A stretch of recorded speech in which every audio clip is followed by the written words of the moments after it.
Do you have a cat or a dog? If the answer is yes, this might be the set for you. Here we have the Maytag Pet Pro System Washer. It does come in the Volcano Black as well as a matte white. As you can see, the little puppy on the front is giving you all the indication this is the pet unit that they have here.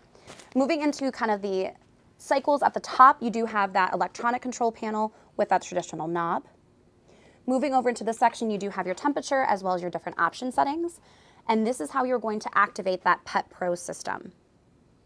Whenever you are selecting your cycle, you do need to select this, and that little paw print will turn green and turn on, and that is how you're going to know that that Pet Pro option is on, so that that filter will actually collect 5 times more pet hair than the traditional washer.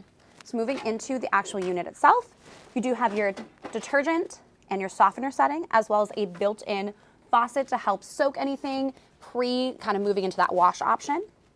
The unit overall is about 4.7 cubic feet. Stainless steel interior, and then here is that Pet Pro filter. So what happens is throughout these bottom kind of little openings, it's going to collect the pet hair. Once you do remove this filter, the pet hair is going to collect at the bottom, and all you do is just lift it out, put that filter back in, and then twist it.